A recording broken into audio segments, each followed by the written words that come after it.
Hello প্রিয় শিক্ষার্থী বন্ধুরা, image group of education YouTube চ্যানেলের পক্ষ থেকে তোমাদেরকে জানাই আন্তরিক শুভেচ্ছা ও অভিনন্দন। আমি ইঞ্জিনিয়ার মোহাম্মদ আল মামুন আখতারুজ্জামান। যারা সিভিল ইঞ্জিনিয়ারিং পড়াশোনা করছো ও সিভিল ইঞ্জিনিয়ারিং পড়াশোনা করার পাশাপাশি তোমরা যারা সিভিল ইঞ্জিনিয়ারিংয়ের বিভিন্ন মেম্বার ডিজাইন করতে চাও, কনস্ট্রাকশন সম্পর্কে ধারণা নিতে চাও, তাদের পাশে আমি আছি। তোমরা যে কোনো সময় আমাকে কমেন্টস করলে, ফোন করলে তোমরা আমার কাছ থেকে আমার যতটুকু জানা আছে তোমাদেরকে সহযোগিতা করব। তো গত ক্লাসে আমি যা শিখিয়েছিলাম সেটা হচ্ছে আইসোলেটেড ফুটিং ডিজাইন।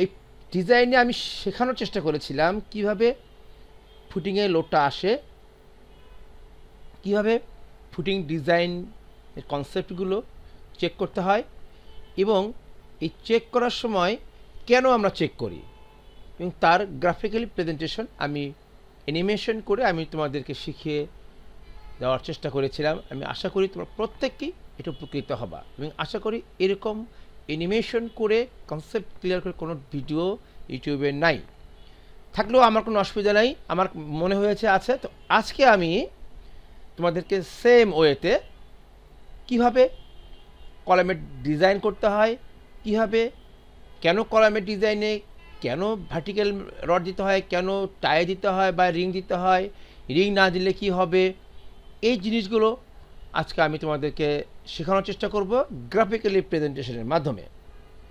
তো লেটস গো। আমরা এখন চলে যাব কিভাবে কলাম ডিজাইন করতে হয়। আমরা শুরুতে এখানে কিছু অবজেক্ট দেখতে পাচ্ছি। এই অবজেক্টটা আমরা অবশ্যই চিনতে পারবো। এই যে অবজেক্টটা আছে এটাকে আমরা যদি মুভ করাই তাহলে এটা একটা কলাম। এই কলামটা আমরা যেহেতু এখানে দেখাচ্ছি যে একটা ফুটিংয়ের উপর রেস্ট করছে, তার মানে এই কলামের উপর যতগুলো লোড আসবে, যে লোডে আসুক না কেন সেই লোডটা ফুটিংয়ে ট্রান্সফার করে দেবে এবং ফুটিং সে লোডটা মাটিতে ট্রান্সফার করবে। এই জন্য এই কলামের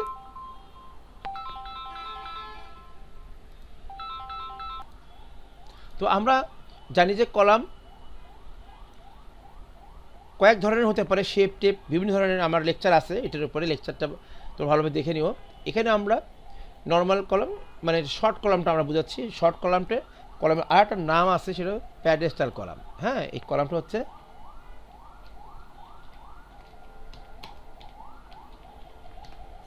এটা হচ্ছে প্যাডেস্টাল কলাম। এই কলামের নাম হচ্ছে প্যাডেস্টাল কলাম, ঠিক আছে।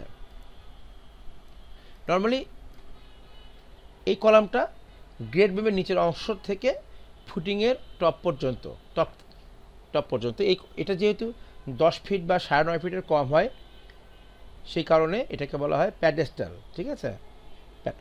আর আমরা অনেক সময় এটাকে শর্ট কলামও বলে থাকি। তো আমরা আজকে দেখব যে কিভাবে আচরণ, লোড, একটা কলামের উপর যখন লোড আসে সেই লোডটা কলামের উপর কীরকম আচরণ করে, আচরণটাই আমাদের ভালোভাবে বুঝতে হবে। আচরণটা যদি আমি বুঝি তাহলে ওকে কী ট্রিটমেন্ট দিতে হবে তাহলে আমরা বুঝতে পারবো। ওকে, আমরা একটা কলামের উপরে লোড পড়লে সেই কলামে কি ক্যারেক্টারটা তৈরি হয়, কি আচরণটা ওর মধ্যে তৈরি হয়, সেটা যদি আমরা জানতে পারি তাহলে আমরা এর ট্রিটমেন্টটা কী হবে সেটা আমরা জানতে পারবো এবং আমাদের ডিজাইন করাও সহজ হবে এবং আমাদের রেইনফোর্সমেন্ট প্লেস করাও সহজ হবে। তো দেখো যে এটা আমরা একটা শর্ট কলাম, প্যাডেস্টাল কলাম, যেটা আইসোলেটেড ফুটিংয়ের উপর রেস্ট করছে। অর্থাৎ এই কলামের লোডটা 1500 কিপ আছে। 1500 কিপ লোডটা, 1500 কিপ মানে কিন্তু 750 টন, এটাই ফুটিংয়ের উপর পড়ছে। এই ফুটিং কী করবে সেটা রাখতে পারবে না, লোড কখনো কেউ রাখতে পারে না। এই ফুটিং কী করবে, লোডটাকে ছেড়ে দেবে কোথায়, তার নিচের যে মাটি আছে সেই মাটিতে ট্রান্সফার করে দেবে। আর ফুটিং থেকে লোডটা ট্রান্সফার হয় কিভাবে সেটা কিন্তু আমাদের জানতে হবে, এটা জানা দরকার। হ্যাঁ, এটা জানা দরকার। কীরকম, আমরা যদি একটা ফুটিংয়ের টপ ভিউ দেখি, এটা হলো ফুটিংয়ের নর্মাল সাইজ, যদি এটা 10 L/B, এটা হলো নর্মাল সাইজ। আর এখান থেকে এই যে একটা হালকা কালার দেখা যাচ্ছে, সেটাকে আমরা বোঝাচ্ছি যে এইভাবে আমরা এই দিকে, অর্থাৎ এই কর্নার থেকে 45 ডিগ্রি অ্যাঙ্গেলে, 45 ডিগ্রি অ্যাঙ্গেল, এই কর্নার থেকে 45 degree angle, 45 degree angle, 45 degree অ্যাঙ্গেলে লোডটা মাটিতে ট্রান্সফার হয়। অর্থাৎ যত নিচে যাবে তত কি হচ্ছে, বেশি এরিয়া জুড়ে লোডটা ট্রান্সফার হয়, আর যত ডেপথে যাবে তত বেশি এরিয়া জুড়ে লোডটা ট্রান্সফার হয়। সেক্ষেত্রে যত নিচে যাবে তত মাটির যে বিয়ারিং ক্যাপাসিটি একটু কম হলেও কোনো অসুবিধা নেই। অর্থাৎ ফুটিং যে লেভেলে বসে, মাটির যে লেভেলে বসে, সেই লেভেল থেকে তার নিচে যেহেতু 45 ডিগ্রি অ্যাঙ্গেলে কী হচ্ছে, আমরা এই যে শেডটা দেখতে পাচ্ছি হালকা নীলটা, এরিয়াটা বড় এরিয়া পাচ্ছে। তার মানে একটু যদি সয়েল ক্যাপাসিটি কমও হয়, সেটা অবশ্যই স্ট্রাকচারালি আগে সেফটি দেখতে হবে। হ্যাঁ, আমি বলছি কমও যদি হয়, এরিয়া বড় হওয়ার কারণে আমাদের এই বিল্ডিংটা স্যাটিসফাই করে, অর্থাৎ বিল্ডিংয়ে তেমন কোনো ক্ষতি হয় না। আমি একবারে বলছি যে খুব মাটি খারাপ হলেও হবে তা কিন্তু না, কিছু কিছু ক্ষেত্রে এটা কোনো প্রবলেম না। ঠিক আছে, তার মানে হচ্ছে আমি এখানে আরেকটা গ্রাফিক্যালি দেখাতে চাই যে এই কোণা থেকে এই যে লাইনটা, এটা হচ্ছে যে লোড ট্রান্সফারের লাইন, এটাও লোড ট্রান্সফারের লাইন, এই চারটে লাইনটা লোড ট্রান্সফারের লাইন। ঠিক আছে, এই চারটে লাইনটাকে আমরা 1 2 3 4টে বোঝাচ্ছি। এটা যত দূরে যাবে, মাটি যত ডেপথে যাবে, তত এই এরিয়াটা তত বাড়বে। তো এরিয়া যত বাড়বে, লোড তো আমার কলমে ফিক্সড, তাই না? তা লোড যেহেতু ফিক্সড, এরিয়া বাড়তেছে, তার মানে কি বেরিং ক্যাপাসিটি তুলনামূলকভাবে বা রেশিও অনুসারে বা ডিজাইনে যেমন আসে, একটু যদি কম হয় তাহলেও কোনো সমস্যা নাই। আচ্ছা, এখন আমরা আসি এই ফিগারে আসি। এই যে শর্ট কলামটা,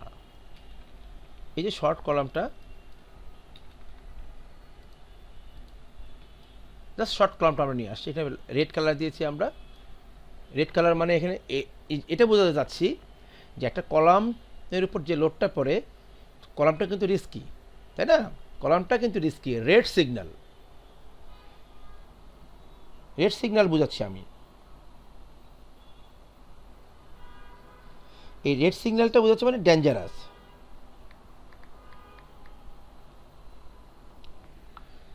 এই কলামটাকে এই ডেঞ্জারাস থেকে আমাকে গ্রিন করতে হবে, অর্থাৎ সেফ পজিশনে আনতে হবে। তো আমরা এখানে শর্ট কলামের টপে আমরা একটা কি দেখতে পাচ্ছি, এটা হচ্ছে আমাদের এই কালারটা, এটা গ্রে কালার। এটা হচ্ছে কলামের সেকশন। এই সেকশনে একটা কলামকে যদি আমরা সেকশন করি, হরিজন্টালি একটা সেকশন রাখি, তাহলে সেটা কী দেখতে পাই?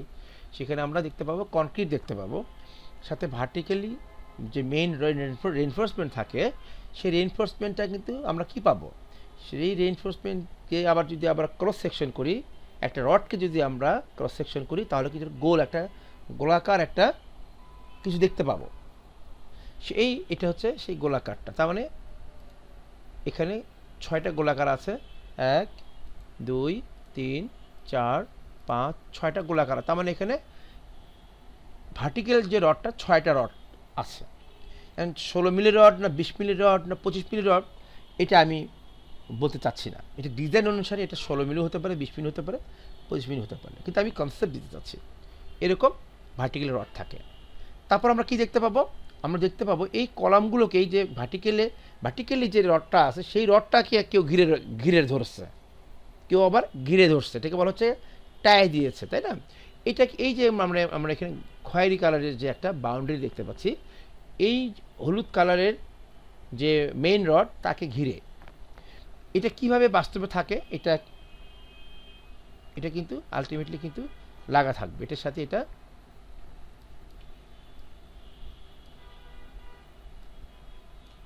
এটা কিন্তু কোনোভাবেই এই যে রিংটা কখনো কিন্তু এর রডের ভিতরে যেতে পারবে না। ঠিক আছে, এইভাবে থাকবে, লেগে থাকবে। আচ্ছা, এই রডটাকে বলছি আমরা টাই, এই রডটাকে বলছি আমরা টাই। প্রথমে আমরা কনসেপশনে যাই। কনসেপশন হচ্ছে যে এটা একটা রেক্ট্যাঙ্গেল শেপের একটা ফুটিং, সরি রেক্ট্যাঙ্গেল শেপের একটা কলাম। এটা যেহেতু এটা 3 ডাইমেনশন, আমরা ওইভাবে 2D থেকে আমরা 3D করছি, আমরা বুঝতে পারছি না। এটা স্কোয়ারও হতে পারে, যেটাই হোক না কেন, স্কোয়ার হোক রেক্ট্যাঙ্গেল হোক, এটা আমাদের যে কলামটা আছে সেখানে এখানে 6টা রড দেখানো হচ্ছে। বাট বাস্তবে কি হয়? বাস্তবে হয় হচ্ছে এরকম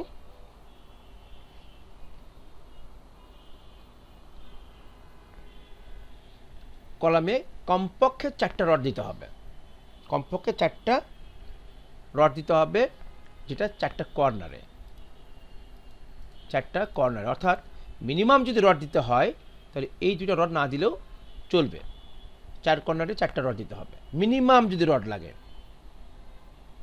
ঠিক আছে? তা মিনিমাম 4টা রড লাগবে। আবার এই কলামটা যদি আমাদের সার্কুলার কলাম হয় সেক্ষেত্রে মিনিমাম 6টা রড লাগবে, সেটা অবশ্যই সার্কেল অনুসারে, তাই না? ওটা দেখতে আমাদের অবশ্যই কীরকম হবে সেটা আমাদের দেখতে, আর উপর থেকে যদি দেখি আমরা তাহলে আমাদের এরকম হবে।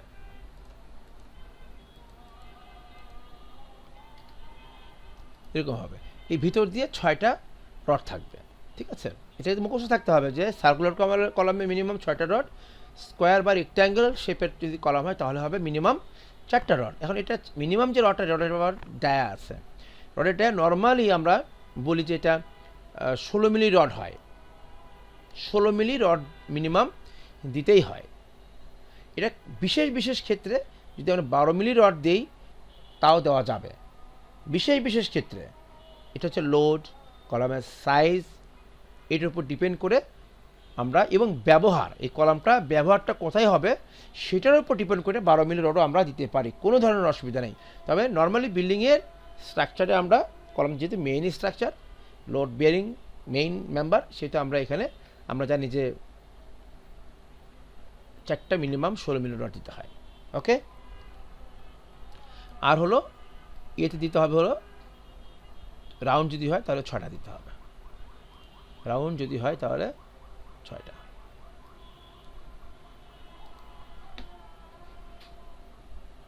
ছয়টা আমরা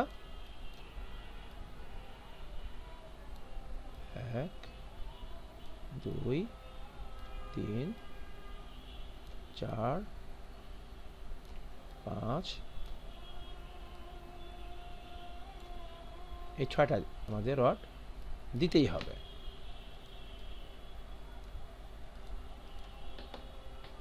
ঠিক আছে, এটা কিন্তু আমাদের রিং, এটা কিন্তু আমাদের রিং।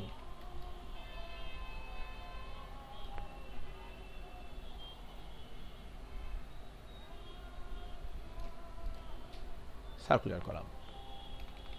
আচ্ছা, এখন আমরা দেখতে পাচ্ছি এখানে যে এই কলামে যে লোডটা আছে, একদম 10 তলা 20 তলা যত তলাই হোক না কেন, প্যাডেস্টাল অংশে, শর্টকাটের অংশে 1500 কিপ লোড আসছে। এই লোডটা কোথায় কাজ করে? এই লোডটা কাজ করে হচ্ছে, আমরা যদি পয়েন্ট আকারে দেখাতে চাই তাহলে এই যে ক্রস সেকশনের যে সেকশন সেন্টার পয়েন্টটা আছে, সিজি আছে, সেখানে কাজ করে। আলটিমেটলি ওখান থেকে তো সে একটা পয়েন্ট দিয়ে তো লোড ট্রান্সফার হবে না, আলটিমেটলি কিন্তু এই লোডটা পুরো সেকশনে কাজ করে, পুরো সেকশনে। এই যে গ্রিন অংশ, গ্রিন না গ্রে একটা অংশ আছে, এই গ্রে অংশে কাজ করে। সে কি করে? একটা সেকশন নিচের সেকশনটাকে লোডটা ট্রান্সফার করে, সেই সেকশনটা তার নিচের সেকশনটাকে ট্রান্সফার করে, এরকম ট্রান্সফার করতে করতে করতে করতে করতে করতে সে কিন্তু ফুটিংয়ের উপরে যায়। এই কারণে সেকশনটা, প্রত্যেকটা সেকশন, আমরা একটা কলামের আমরা এখানে একটা সেকশন আঁকতে পারি, আমরা এখানে যদি সেকশন আঁকি তাহলে কিন্তু কি দেখতে পাবো? একই জিনিস দেখতে পাবো। আমরা যদি এখানে সেকশন আঁকি একই জিনিস দেখতে পাবো।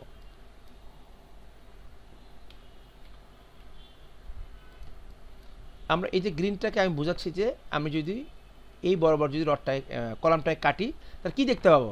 এই যে গ্রে কালারের যে সেকশন কনক্রিট, গ্রে কালারটাকে কনক্রিট বোঝানো হচ্ছে, হলুদ কালারটাকে ভার্টিক্যাল রড বোঝানো হচ্ছে, আর খয়েরি কালারটাকে বোঝানো হচ্ছে রিং। এখানে একটা হুক দেখানো হয় নাই, এটা আসলে তেমন বিষয় না, স্ট্রাকচারের জন্য বিষয়, বাট এখানে বলার ক্ষেত্রে তেমন বিষয় না, এটা দিতে হবে, এটা রুলস অনুসারে আমাকে হুক দিতে হবে।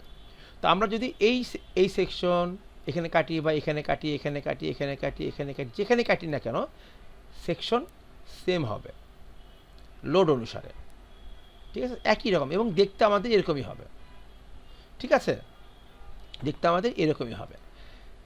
কিন্তু খালি দেখতে এরকম হবে বললেই চলবে না, আমাদের এই সেকশনে যে ম্যাটেরিয়ালসটা আছে, যে সেকশনের যে স্ট্রেংথ আছে, সেকশনের যে লোড বহন করার যে ক্ষমতা আছে, লোড বহন করার ক্ষমতা মানে কি, শুধু বহন করার ক্ষমতা থাকলে হবে না, একে ট্রান্সফার করার ক্ষমতা থাকতে হবে। এই লোডটাকে নিচে জাস্ট এর নিচে ওই লোডটাকে ট্রান্সফার করার ক্ষমতা থাকতে হবে। তাহলে এ যদি নিতেই না যদি পারে, সে যদি লোডটা নিতেই না পারে, সে ট্রান্সফার করবে কীভাবে?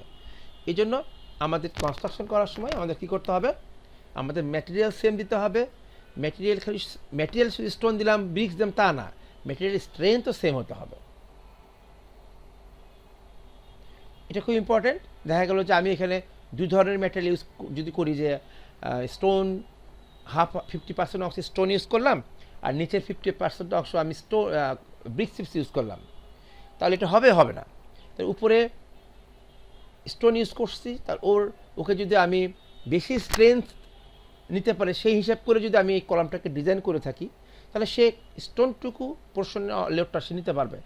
যখনই লোডটা যখনই আমি যদি গ্রাফিক্যালি এটাকে আমি দেখাতে চাই,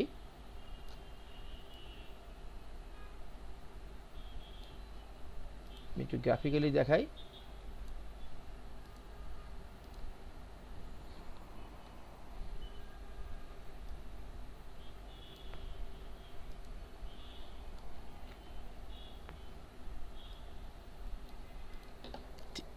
এটা আমাদের শর্ট কলাম, তার 50% অংশ এটা হলো স্টোন দিয়ে তৈরি, এটা হলো ব্রিক্স চিপস দিয়ে তৈরি। তাহলে কি হবে, তাহলে এইটা যেহেতু স্টোন দিয়ে তৈরি, তাহলে এটার স্ট্রেংথ যেটা আসবে, কনক্রিটের স্ট্রেংথ যেটা আসবে, এটা ব্রিক্সের চেয়ে বেশি স্ট্রেংথ আনা সম্ভব এবং আসবে। বেশি আসলে এবং সেই বেশি স্ট্রেংথটা দিয়ে যদি আমরা এই কলামটাকে ডিজাইন করি, ওকে, সে ডিজাইন করার পর আমি যদি চিন্তা করি না, আমি নিচের অংশ আমি মার্কেটে আমি এখন এই মুহূর্তে স্টোন পাচ্ছি না, এই মুহূর্তে মার্কেটে আমি স্টোন পাচ্ছি না, আমি এখন ব্রিক্স চিপ পাচ্ছি,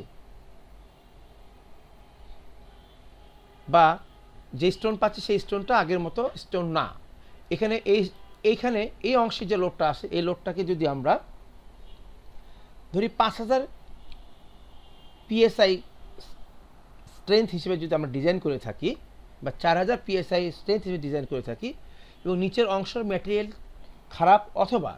খারাপ অথবা কনস্ট্রাকশন এর গুণাগুণ ভালো না হওয়ার কারণে, ওয়ার্কম্যানশিপ ভালো না হওয়ার কারণে আমার স্ট্রেংথ চলে আসলো 3000 PSI, আমার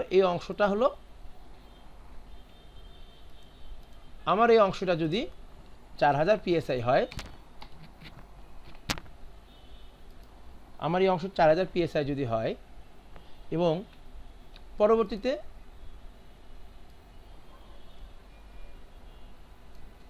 এটা যদি 3000 PSI হয়, তবে বাস্তবে কিন্তু নিচের অংশটা তো আগেই ঢালাই হবে, তাই না? যদি অ্যাভেলেবেল মার্কেটে স্টোন হয়, তাহলে কিন্তু নিচের অংশটাই কিন্তু কি হবে, সবুজ কালার হয়ে যাবে। আমি জাস্ট একটু রিভার্স করে বোঝানোর চেষ্টা করছি, ঠিক আছে? এই অংশটাতে লোড বেশি আসবে, কারণ উপরের অংশতে লোড বেশি আসে, উপরের অংশে লোড কম আসে, নিচের অংশে লোড বেশি আসে, ঠিক আছে? উপরের অংশে লোড কম আসে, নিচের অংশে লোড বেশি আসে, কারণ লোডটা নিচের দিকে ট্রান্সফার হয়। তো আমি এমনি কনসেপ্ট দেওয়ার জন্য এটা আসলে 4000 PSI হিসেবে এই অংশটা আমার ডিজাইন করা আছে, বা দেখা কারণ কি আমি এখানে বলতে চাচ্ছি যে আমরা অনেক সময় কলাম, অনেক সময় না, 2 পার্টে আমরা কাস্টিং করে থাকি, ঢালাই করে থাকি। তো আমরা এই অংশটা যখন আমরা ঢালাই করলাম, আচ্ছা উল্টা করে এটা আসলে দেখতে খারাপ হয়ে যাচ্ছে, বিষয়টা কনসেপ্ট এরকম না।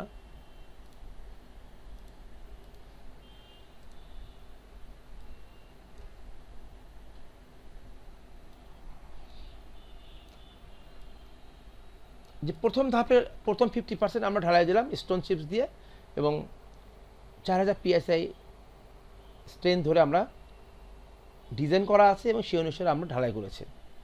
সেকেন্ড স্টেপে যখন আমরা ঢালাইটা দেব, তখন দেখা যাচ্ছে যে না, আমার কাছে ফিল্ডে আমার কাছে আর ওই মানের স্টোনটা নাই। ঠিক আছে, তাহলে কী করবো? আমার ঢালাই দিতে হবে, অথবা অ্যাভেলেবেল না, যেখান থেকে কিনেছিলাম অ্যাভেলেবেল না, বাট আমাকে স্টোন চিপস দিতে হচ্ছে। স্টোন চিপসের পরিবর্তে আমার কাছে অ্যাভেলেবেল আছে ব্রিক চিপস বা স্টোন চিপস আছে, আমার গুণগত মানের দিক থেকে অনেক খারাপ, যেটা দিয়ে 4000 PSI আনা সম্ভব নয়। 3000 PSI বা 3500 PSI অথবা লেস দেন 4000 PSI দিয়ে আনা সম্ভব। সেক্ষেত্রে আমরা কী করব?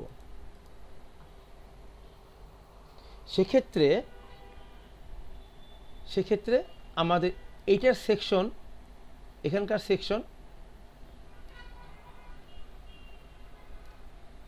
এই অংশের সেকশনের যে ম্যাটেরিয়ালসটা, যে স্ট্রেংথটা, তা একরকম, আর নিচের অংশের যে স্ট্রেংথ সেটা কিন্তু আর এক রকম।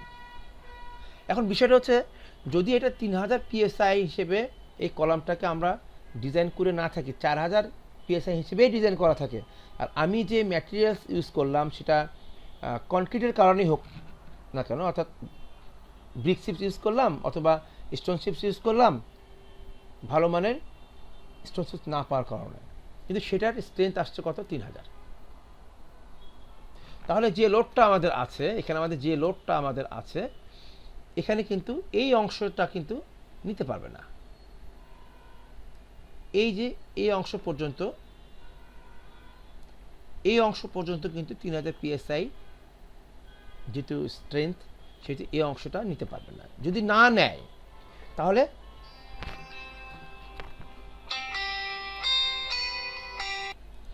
তাহলে আমার 4000 PSI ডিজাইন করা, কিন্তু এই জায়গায় আমাদের 3000 PSI আসতেছে। তার মানে এই অংশটুকু, এই যে উপরে গ্রিনের উপরে যে অংশটুকু, এই অংশটা কিন্তু আমাদের এই লোডটা নিতে পারবে না। ও যদি লোডটা নিতে না পারে, তাহলে সে কীভাবে গ্রিন অংশে লোডটা ট্রান্সফার করবে? সে ট্রান্সফার করতে পারবে না, ফলে এই জায়গাটা ক্র্যাক করবে, ফেটে যাবে, অনেক কিছু সম্ভাবনা আছে। এই জন্য আমাদের স্ট্রেংথ হতে হবে সেম। কোনো কারণে আমার লোডও যদি কম আসে, স্ট্রেংথ কোনো কারণে কোনো একটা সেকশনে কম আসছে, বাট ওই সেকশনে আবার লোডও কম আসে, তারা দুজন মিলে যদি মিউচুয়াল করে ফেলে যে আমি লোড কম আসতেছে, বাট সেখানে স্ট্রেংথ একটু কম আসছে, এটা তো আসলে আমি বুঝতে পারবো না, তাই না? সেটা কিন্তু আবার টিকে যাবে, সে আবার লোড ট্রান্সফার করে ফেলবে। ঠিক আছে, তো এই কারণে প্রত্যেকটা সেকশন একই স্ট্রেংথের হতে হবে, এটা আমাদের মনে রাখতে হবে। অনেক সময় দেখা যায় কলাম যখন ঢালাই করি, দেখা যায় হানিকম তৈরি হয়, এরকম একটা জায়গাতে হানিকম আমরা কীভাবে বুঝি? হানিকমটা হচ্ছে এরকম, যে এরকম একটা জায়গায়, হানিকমটা তোমাদেরকে দেখাই। হ্যাঁ,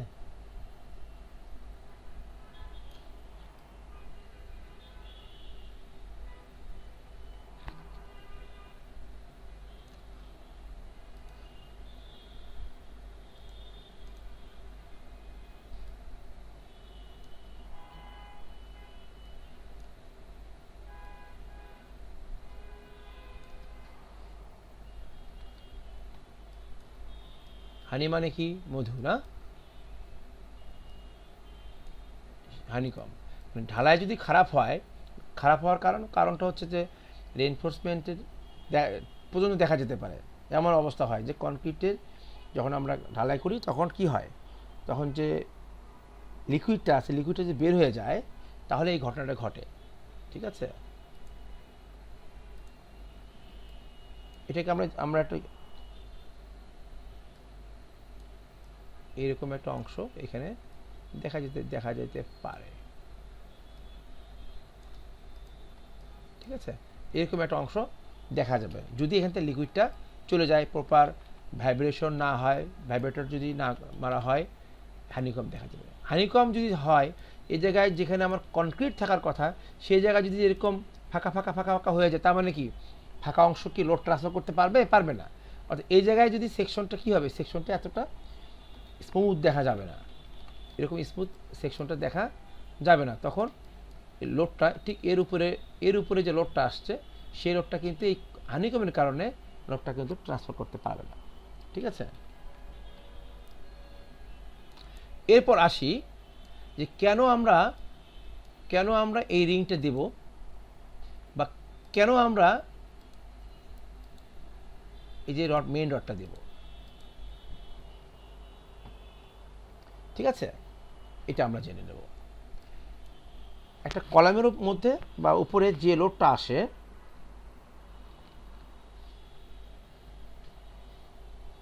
এই লোডটা কলামের উপরে কিন্তু যেটা চাপ দেয়, কম্প্রেশন দেয়। ঠিক আছে, আমরা মোমেন্ট সম্পর্কে নাই বা গেলাম, আপাতত মোমেন্ট সম্পর্কে যাচ্ছি না, আমরা কম্প্রেশন দেয় মানে চাপ দেয়। চাপ দিলে কি হবে? এখন তোমার চিন্তা করো যে একটা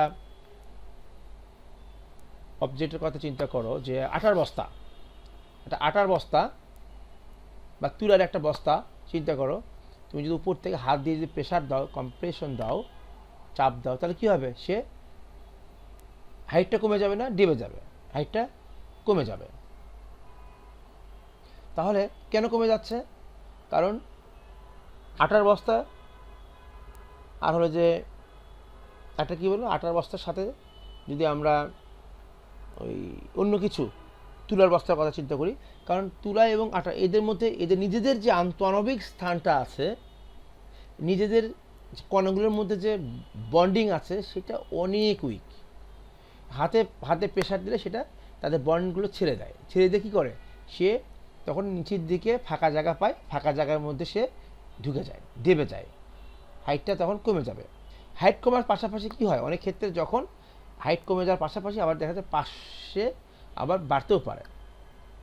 পয়সন্স রেশিও আমরা জানি যে হাইট যখন কমে যাবে পাশে বেড়ে যেতে পারে। ঠিক আছে, তাহলে এই যে কলামটা আছে, এই কলামটা যখন এই লোডটা পড়বে, যদি আমরা এই যে ইয়েলো কালারের ভার্টিক্যাল রডটা যদি না দেই এবং এইটা যদি আমরা না দেই, তাহলে কি হবে? রড দিলাম না, রিং দিলাম না, কিছু দিলাম না, তাহলে যেটা হবে সেটা হচ্ছে আমরা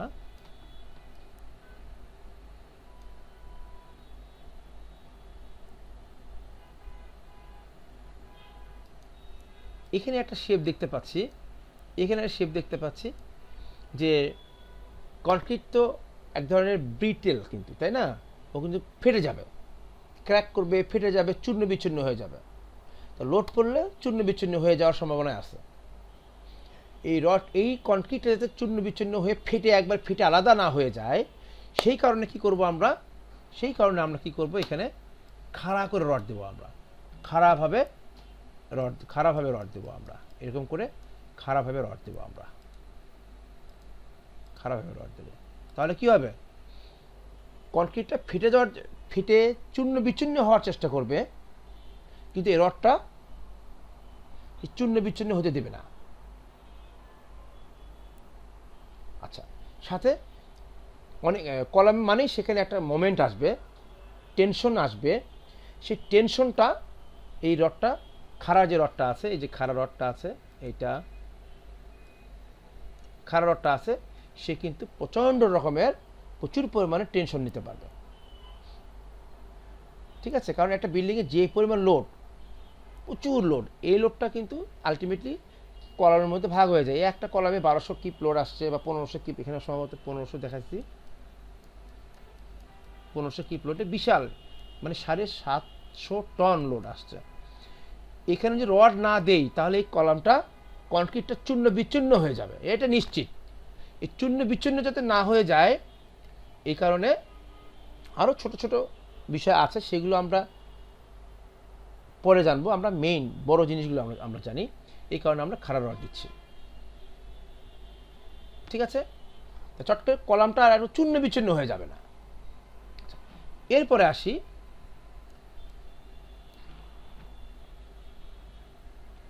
তাহলে আমাদের হলুদটা আমাকে মাস্ট লাগবে, তাই না?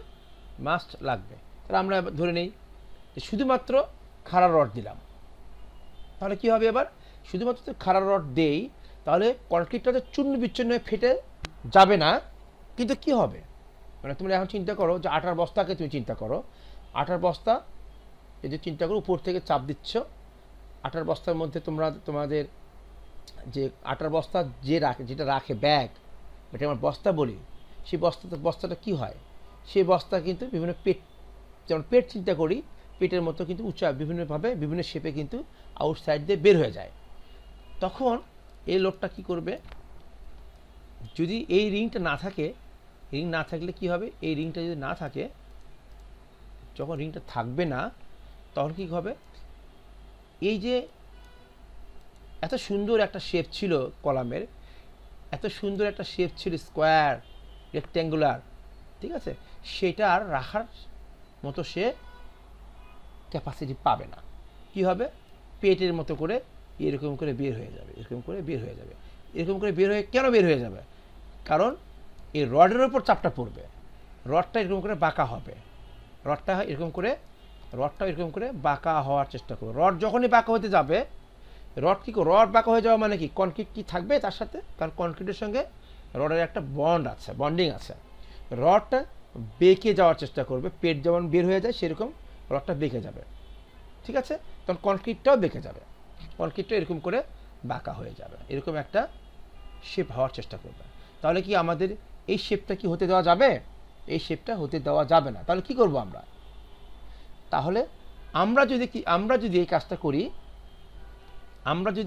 করি যে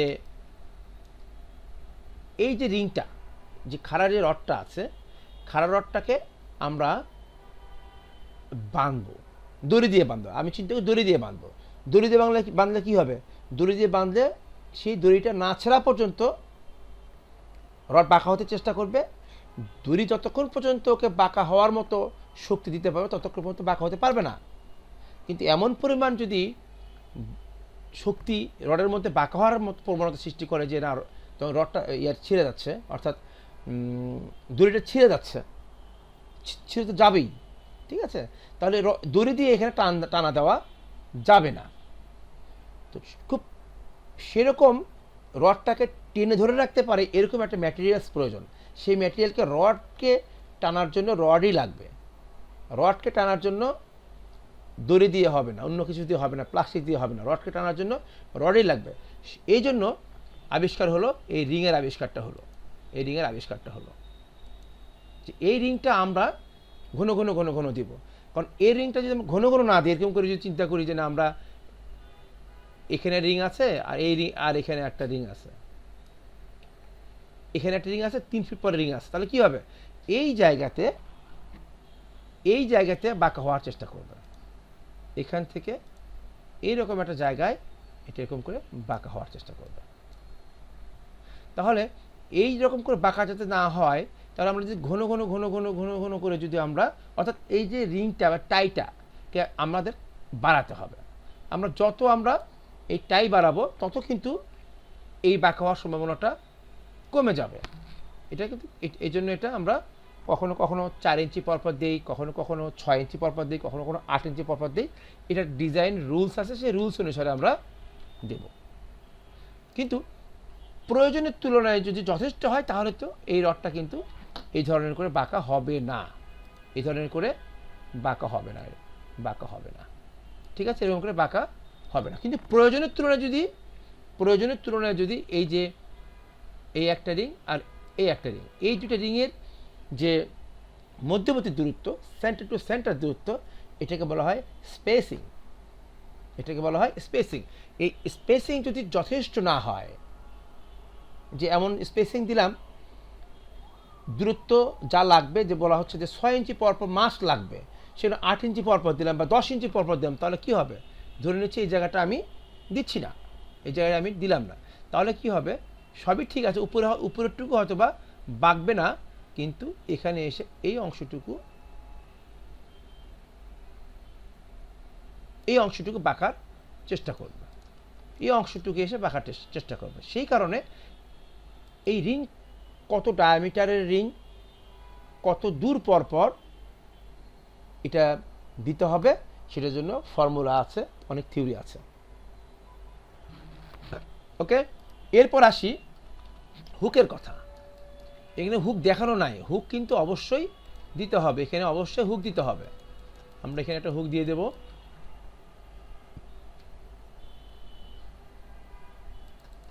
আমরা যে কোনো একটা কর্নারে আমরা হুক দিয়ে দেব।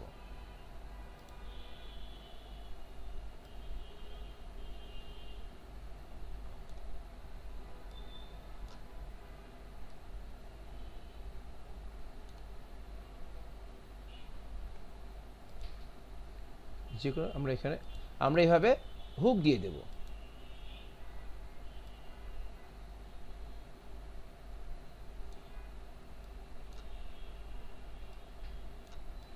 এরকম করে আমরা হুক দিয়ে দেব। ঠিক আছে, এই হুকটা কেন দিচ্ছি আমরা? এই হুকটা দেওয়া অত্যন্ত জরুরি, কারণ এই যে রিংটা আমরা দিচ্ছি, এই রিংটা তো আলটিমেটলি আমরা যেহেতু ওয়েল্ডিং করি না, এটা তো আসলে ওপেন থাকে, এখন দুটো প্রান্ত কিন্তু ওপেন থাকে। এই ওপেন থাকলে এখানে যে পরিমাণ কম্প্রেশন আছে, চাপ আসে 1500, আরও হাইট রাইজ বিল্ডিং আরও 1500, 3000, 4000 কি করে লোড আসবে, তখন কি এই যে চাপটা আসে, এই চাপটা আলটিমেটলি যায় কোথায়? খাড়া রডে যায়।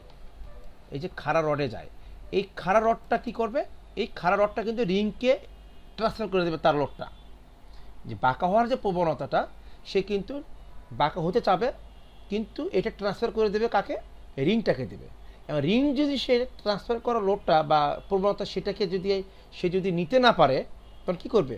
সেও তো তখন ফেল করবে। এই ফেলটা যাতে না করে, অথবা সেই প্রবণতা যদি থাকে, সেজন্য আমরা কি করব? এখানে এই যে হুকটা আমরা দেবো, হুকের ফর্মুলা আছে, তখন যে দুইটা প্রান্ত ওপেন থাকে,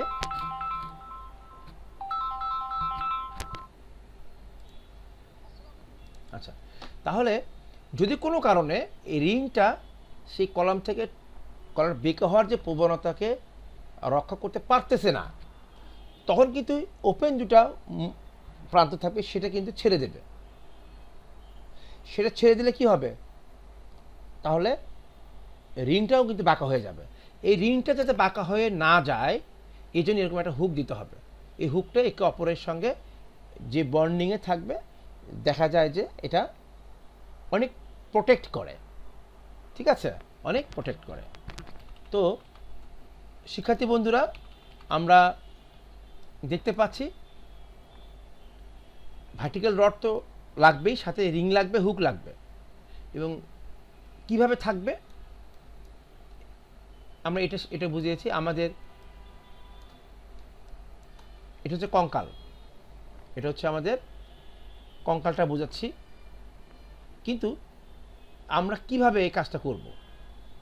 কনস্ট্রাকশন যখন করব আমরা, তখন আমরা বোঝা যাচ্ছে ক্লিয়ার কভার নামে একটা কিছু আছে, ক্লিয়ার কভার নামে কিছু একটা আছে। এখানে আমরা সেটা বোঝানোর চেষ্টা করব। এখানে তোমরা দেখো যে গ্রে কালারের যে অংশটা, এটা হচ্ছে সেকশন অফ কলাম। এই কালারটা হচ্ছে গ্রে কালারটা হচ্ছে অনলি কনক্রিট বোঝানো হচ্ছে, অনলি কনক্রিট বোঝানো হচ্ছে। আচ্ছা, এই কনক্রিট থেকে, এই যে কনক্রিটের পেরিফেরি থেকে কিছু দূরত্বে ভিতরে আমরা কিন্তু রিংটা বা টাইটা বসিয়েছি। তারপর সে কিন্তু গাইড দিচ্ছে কাকে? মেইন রডটাকে সে গাইড দিচ্ছে। ঠিক আছে, এখন আমাদের জানা থাকতেই হবে যে রডের ভয়ঙ্কর রকমের শত্রু হচ্ছে বাতাস এবং পানি, ভয়ঙ্কর রকমের শত্রু। তাহলে এই রডটাকে আমার বাঁচাতে হবে। এই রডটাকে বাঁচানোর জন্য কি করতে হবে? আমাকে অবশ্যই এই রডটাকে বাতাসের সংস্পর্শেও আনা যাবে না, পানির সংস্পর্শেও আনা যাবে না। এটাই মূল কথা। তাহলে পানি এবং বাতাসের সংস্পর্শে যদি একে আনতে না চায়, তা নিশ্চয়ই কী করতে হবে? কনক্রিটের একটু ভিতরে ঢুকাই দিলেই তো আর বাতাসের সংস্পর্শে আসবে না, পানির সংস্পর্শে আসবে না। কিন্তু আরও তো ফাংশন আছে, শুধু পানির সংস্পর্শে যাতে না আসে, বাতাসের সংস্পর্শে না আসে, এটুকু দিলেই তো এটার জন্য তো আর রিং বা রড দেওয়া হচ্ছে না, আরও তো অনেক ফাংশন আছে, অন্য অন্য ফাংশনটাও তো তার রক্ষা করতে হবে।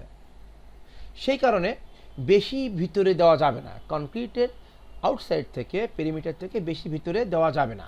যত বেশি ভিতরে দেব তত বেশি এই কলামের টেনশন নেওয়ার প্রবণতা, টেনশন কম নিতে পারবে, টেনশনের প্রবণতা কমে যাবে, শক্তি কমে যাবে, কলামের শক্তিটা কমে যাবে।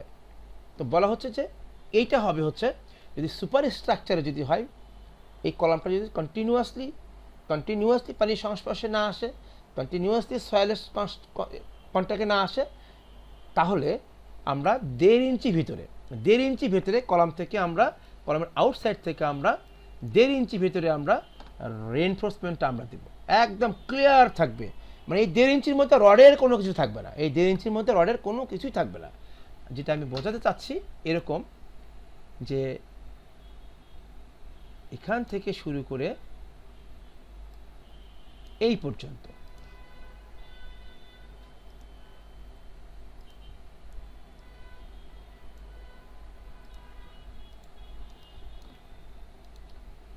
এখান থেকে শুরু করে এইটুকু,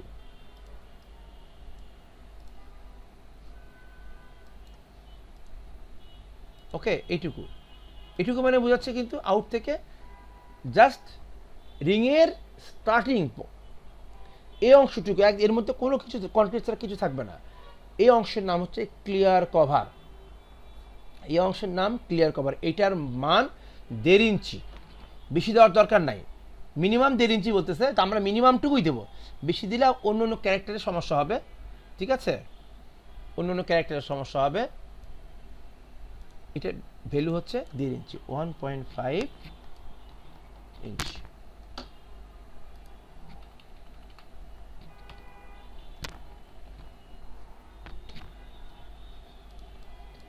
এটার নাম হচ্ছে ক্লিয়ার কভার।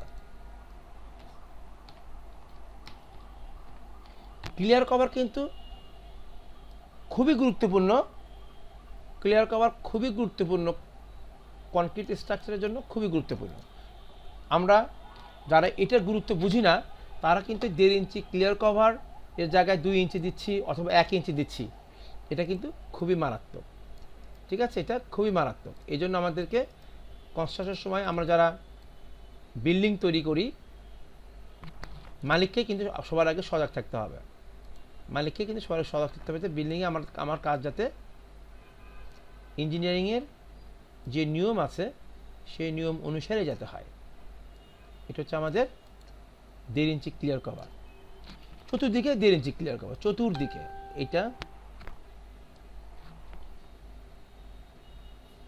এটা আমার এখানে যে কাজটা করছি এটা আসলে দেখতে হয়তো কোনো জায়গায় 1.5 ইঞ্চি নাও হতে পারে, সেটা ডাজন্ট ম্যাটার, এটা আমাদের ফিল্ডে এই কাজটাই করতে হবে। চতুর্দিকে 1.5 ইঞ্চি ক্লিয়ার কভার মাস্ট, এটা লাগবেই, মিনিমাম বলছে। তাহলে ক্লিয়ার কভারটা কেন আমরা করছি? ক্লিয়ার কভার আমাদের প্রয়োজন হচ্ছে যেহেতু রেইনফোর্সমেন্ট অর্থাৎ রডের চরমভাবে শত্রু হচ্ছে চরমভাবে শত্রু হচ্ছে পানি এবং বাতাস। এই পানি এবং বাতাস থেকে রডকে বাঁচানোর জন্য আমাদের ক্লিয়ার কভার দিতে হয়। তার মানে ক্লিয়ার কভার হচ্ছে এমন একটি দূরত্ব, ক্লিয়ার কভারটা এমন একটি দূরত্ব যে দূরত্বটা যে কোনো কনক্রিটের আউটার সারফেস থেকে রেইনফোর্সমেন্ট পর্যন্ত, রেইনফোর্সমেন্টের সেন্টারে না কিন্তু, যে রিংয়ের সেন্টার পর্যন্ত বা এখানে যে ভার্টিক্যাল রড আছে তার সেন্টার পর্যন্ত, তা কিন্তু না, কনক্রিটের আউটসাইড থেকে একদম যখনই একটা রেইনফোর্সমেন্ট পেয়ে গেল, রিং পেয়ে গেল, কলামের ক্ষেত্রে রিং পেয়ে গেল, ঠিক ওই পর্যন্ত দূরত্বটাকে বলবো আমরা ক্লিয়ার কভার। ক্লিয়ার কভার যেটা কলামে চতুর্দিকে 1.5 ইঞ্চি হয়।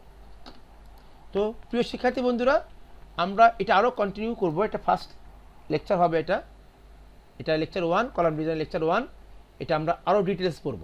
কারণ আমাদের এই বিল্ডিং ডিজাইনের ক্ষেত্রে footing design, column design, beam design এবং স্ল্যাব ডিজাইন এই মাত্র ফুটিং, কলাম, বিম এবং স্ল্যাব এই 4টা মেম্বার আমাকে ডিজাইন করতে হবে। এই 4টা মেম্বারের পিছনে আমাকে সারা জীবন আমি ব্যয় করব, সারা জীবন ব্যয় করে আমি সারা জীবন আমি ইনকাম করব।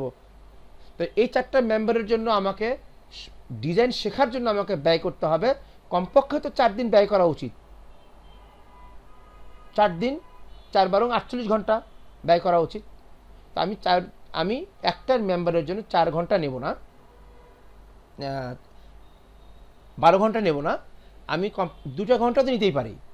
আজকে এই 1 ঘন্টা, আর একদিন আর 1 ঘন্টা নেব, ঠিক আছে? তারপরে যদি আমরা শেষ করতে না পারি, আর 1 ঘন্টা নেব। এইটুকু সময় আমাকে ব্যয় করতেই হবে যদি আমরা এখান থেকে ইনকাম করতে চাই, নিজেকে প্রফেশনাল ইঞ্জিনিয়ার হিসেবে সমাজে প্রতিষ্ঠিত করতে চাই, আমাকে শিখতেই হবে। সবাইকে ধন্যবাদ ইমেজ গ্রুপ অফ এডুকেশনের পক্ষ থেকে। আমি ইঞ্জিনিয়ার মোহাম্মদ আল মামুন আখতারুজ্জামান তোমাদের পাশে আছি। আমার মোবাইল নাম্বার 01711474014। আমি একটু লিখে দিচ্ছি, আমার মনে হয় 01711474014।